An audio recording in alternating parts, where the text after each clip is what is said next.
A muy pocos días de que termine junio empezamos a preguntarnos qué puede llegar a pasar con la inflación. Sobre todo nos empezamos a preguntar a partir del conflicto de Israel con Irán y la intervención de los Estados Unidos y la alerta que hay en todo el mundo, si esto podría influir o no.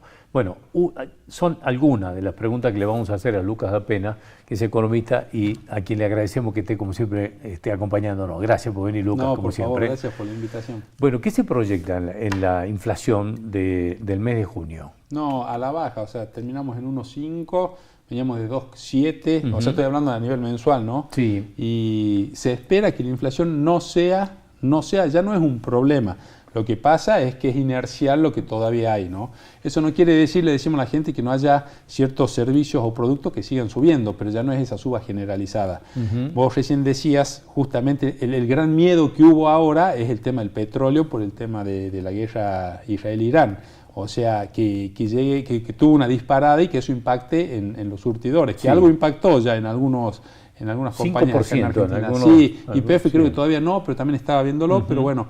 Dios quiera que haya finalizado, como dicen, la guerra de los 12 días, que se llegue a algún tipo de acuerdo o de tregua, porque eso sí nos podría pegar un poco, porque si sube el petróleo, de vuelta, genera un efecto arrastre, y cuando ya estás con un número tan finito, esas cosas sí terminan afectando. Incluso, ¿no? El petróleo tuvo una suba y después bajó abruptamente, aún en medio del conflicto, que esto llamó mucho la atención. Bueno, pero es que, a ver, son mercados que hay mucha especulación también, es decir, o sea, hay una apuesta que van a seguir subiendo y hay muchos que se posicionan en esos precios, o sea, incluso convalidan algunos precios un poquito levemente superiores, y eso lo lleva a la suba al precio de mercado, ¿no? Y después, bueno, cuando ven que se desactiva, bueno, caen. O sea, son expectativas que se traducen en compras y ventas en el mercado, ¿no? Y que, bueno, que van validando nuevos precios. ¿Qué pasa, digamos, a partir de estos índices de inflación que, como vos decías, aparentemente ya no es un problema, estaría por debajo del 2% de nuevo, y si llegara al 2%, me parece que no hay dificultades, digamos, o picos, o digamos algún tipo de vibración o de temblor. No, exacto. Aunque suba hasta un 1%. Exacto. No, básicamente hay dos cuestiones hoy en día, ¿no? Una un poco más macroeconómica y una un poco más micro, que es la que nos pega a todos. En lo macroeconómico, a la gente le decimos ya no se preocupe tanto por la inflación, porque la inflación ya no es un problema. Hoy por hoy lo que deberían ver, y que charlábamos un poquito fuera de cámara, es el tema del riesgo país. Pero ¿por qué el riesgo país? ¿Qué es el riesgo país? Es el diferencial que paga Argentina por endeudarse en el exterior. Entonces a Argentina le está venciendo deuda. Ahora a principios de julio, 9 de julio, tiene que pagar 4.500 millones de dólares más o menos. Porque la pregunta que te tenía preparada es ¿por qué no baja? Digamos, baja la inflación y uno no sé por qué, por alguna razón lo tenía como asociado, es decir, ¿por qué baja la inflación pero no baja el riesgo país? Porque está claro cuál es el rumbo que tiene el gobierno, pero los mercados todavía no saben si la gente acompaña este rumbo que tiene el gobierno, es decir, acomodar las cuentas, toda esta situación, todo este ajuste que venimos viviendo, o sea, obviamente es un sacrificio en pos de estar mejor a futuro. Entonces, lo que está viendo ahora el mercado es, siempre hay un pero, ¿no? Antes el pero era, esperemos que llegue fin de año, esperemos que baje la inflación, esperemos que saquen el cepo, perdón, ahora es, esperemos hasta las elecciones. Entonces, siempre hay un pero para terminar de entrar de lleno en lo que es el mercado argentino. Esto quizás tenga que ver con la credibilidad, fundamentalmente, que venimos de un tiempo de credibilidad, de expectativas. Mira, yo te doy un ejemplo. Digamos, ¿no? Japón tiene en monto de deuda 2,5 veces su PBI. Es decir, debe en plata 2,5 veces su Producto Bruto Interno del año. Una barbaridad. Estados Unidos tiene en deuda 2 veces su PBI. Es decir, debe 2 veces lo que genera como economía Estados Unidos en un año. Argentina tiene un 0,4 del PBI en deuda. Es decir, si vos lo pensás a nivel internacional, no tenemos nada de deuda. Pero, ¿qué pasa? No nos prestan. ¿Y por qué? Bueno, porque tenemos atrás 9, 10 default, tenemos 22 acuerdos con el Fondo Monetario. Es decir, en gran parte incumplidos. Exacto. ¿Por qué esta vez sería distinto? Y bueno, y esa es la gran apuesta que tiene el gobierno, tratando de decir, esta vez es distinto, ¿no? Bueno, y aquí aparece una palabra que es standalone, que se empezó a hablar de esto, que golpea y tiene que ver con la credibilidad. Es decir, ¿Cuánto la Argentina le creen para que la gente venga a invertir? ¿Es esto? Sí, es una clasificación que hace Morgan Stanley. Lo expliquemos en términos futbolísticos para que nos entienda la gente. Nosotros, en la primera división es Boca River y a nivel economía es Estados Unidos, Gran Bretaña. Bueno, nosotros estamos en la Liga del Interior, es decir, no estamos ni en el Nacional B, ni en el Argentino A, ni en el Argentino B, estamos en la Liga del Interior. Esa es la categoría stand alone. O sea, nosotros somos stand alone, como lo dicen en inglés, estamos solos, o sea, están solitos, están parados solitos. ¿Qué se esperaba esta semana, el martes? Se esperaba que Morgan Stanley, debido a las cosas que está haciendo el gobierno, mejore esa calificación y nos suba de categoría. Es como dejamos de estar en la Liga del Interior, jugando en el Torneo de los Valles, y pasamos a jugar en el Federal B. Bueno, pero no se dio. Entonces ahora hay que esperar un año más a ver si nos mejoran la categoría. Eso está tremendamente relacionado con el perfil de inversor. ¿Por qué? Porque hay muchísimos fondos. O sea, el inversor internacional, por norma, por lineamientos, no puede invertir en países que sean standalone. O sea, no es que dice, no, mira, a mí sí me gusta Argentina, le tengo fe esta vez. No, si no sos como mínimo economía de frontera, como mínimo, tendrías que ser más, no te prestan plata. Y ahí viene el problema. Economía de frontera es en la categoría superior a esta, exactamente. Digamos, el Nacional B o no, el Federal B. El Federal B. Nosotros estamos ahora en la Liga en el Torneo de los Valles y vamos a subir al Federal B. Ahí ya se habilita a que seamos susceptibles de recibir inversiones por muchos fondos. Por eso esa era una apuesta que había que no se dio. Ahora hay que esperar hasta el año que viene. ¿Y qué condiciones no se dieron para que esto mejore? No, tiene que haber libre movilidad de capitales, tiene que haber cuestiones con respecto a seguridad jurídica, es decir, una serie de variables que desde un punto de vista político y económico influyen en la posibilidad de invertir en un país, ¿no? Ahora, ¿cuál es el problema con eso? Y ahí vamos, decíamos recién, la inflación ya no es un problema. ¿Cuál es el problema ahora? Y el problema es que a Argentina le va venciendo deuda y ¿qué hacen los países? Toman nueva deuda para pagar la anterior. Así se hace, no es que sean irresponsables. Cualquier país lo hace. Lo que hace es que tiene que tener muñeca para bajar las tasas de interés de esa nueva deuda que va pidiendo. Bueno, si nosotros seguimos estando en el Torneo de los Valles, nadie te presta plata, entonces nos va venciendo deuda y hay que hacer un esfuerzo muy grande para pagarla. ¿Qué es lo que va a pasar ahora el 9 de julio? Hay que pagar más o menos 4.500 millones de dólares y lo va a pagar Argentina cash. ¿Los tiene? Sí, los tiene. Entonces esas son muestras de que los tiene. Pero bueno, ¿qué sería lo mejor y qué es lo que hace cualquier país del mundo? Toma nueva deuda por 4.500 millones, paga eso y sigue teniendo la deuda. Ahora, el tema es si el pago de esa deuda afecta a la reserva, porque ahí es donde está puesto también, digamos, la mirada con respecto al tema de que pueda o no bajar el riesgo país. Si los niveles de reserva están relacionados con eso. Bueno, ahí está el punto y con el Fondo Monetario. Pero ¿qué es lo que dice el gobierno? La cuestión más importante, que es el equilibrio fiscal, lo tenemos. Sí, no llegamos todavía con las reservas porque estamos apuntando a combatir la inflación y acabamos de salir del cepo, así que denos un respiro hasta que vamos. O sea, de vuelta, hay muchísimas cosas que ir viendo y se va de a poco. Pero el problema que hay a nivel macro, por decirlo de alguna manera, es ese.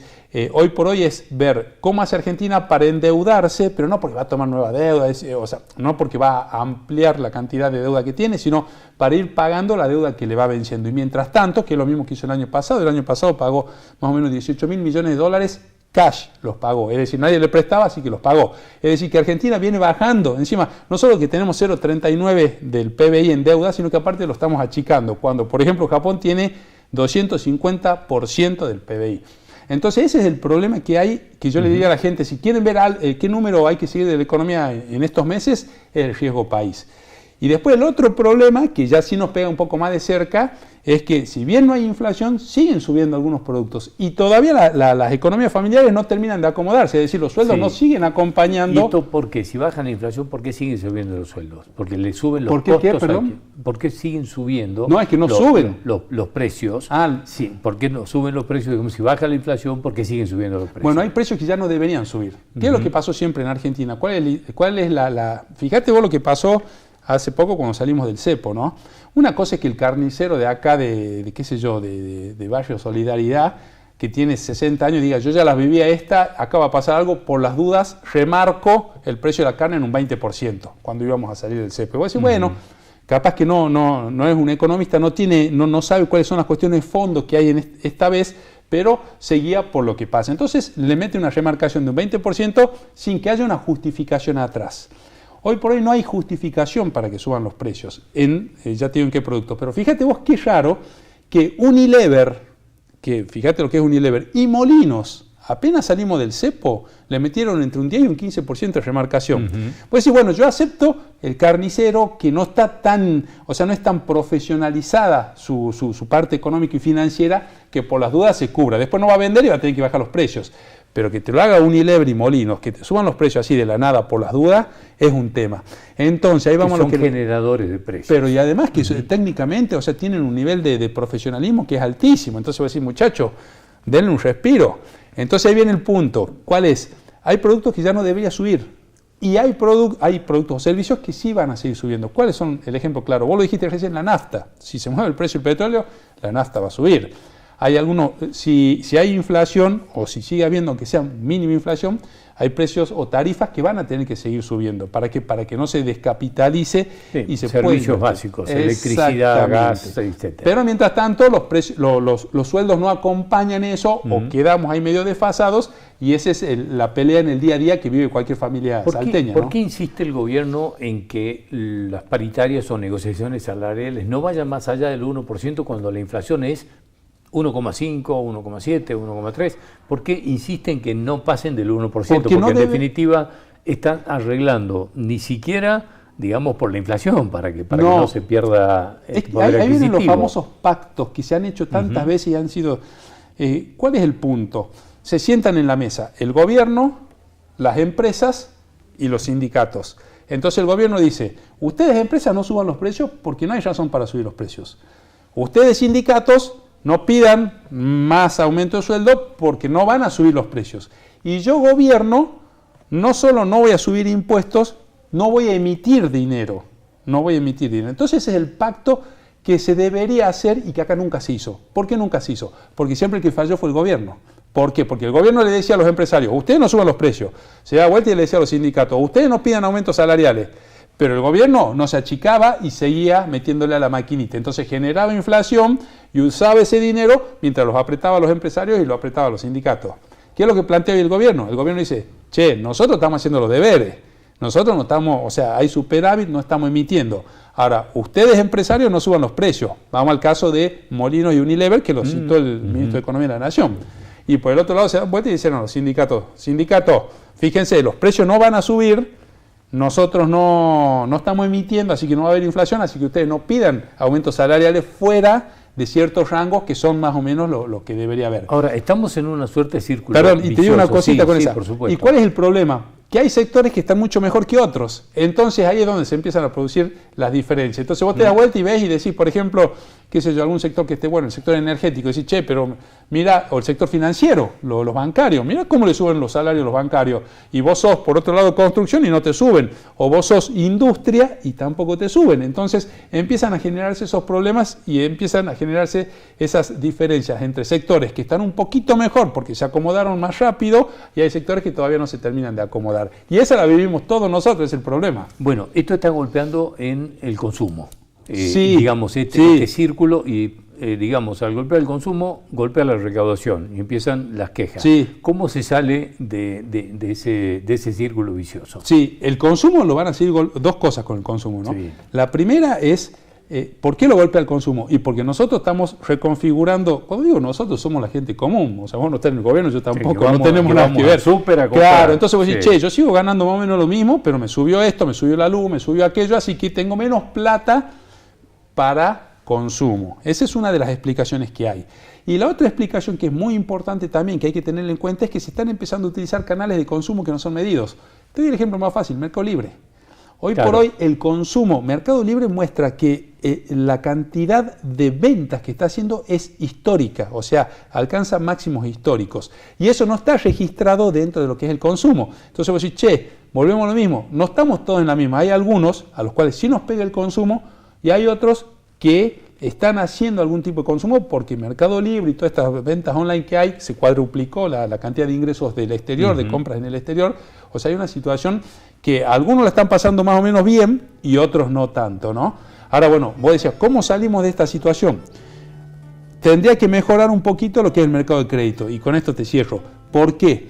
Porque ahora que no hay inflación debería aparecer el mercado de crédito, y que empezó a aparecer, Pero ahora los muchachos, o sea, el mercado, el sistema financiero, fíjate vos, un préstamo hipotecario UVA era sin tasa de interés y después, hoy por hoy, era 2%, 3% más UVA. Hoy te están cobrando 10% más UVA. Claro.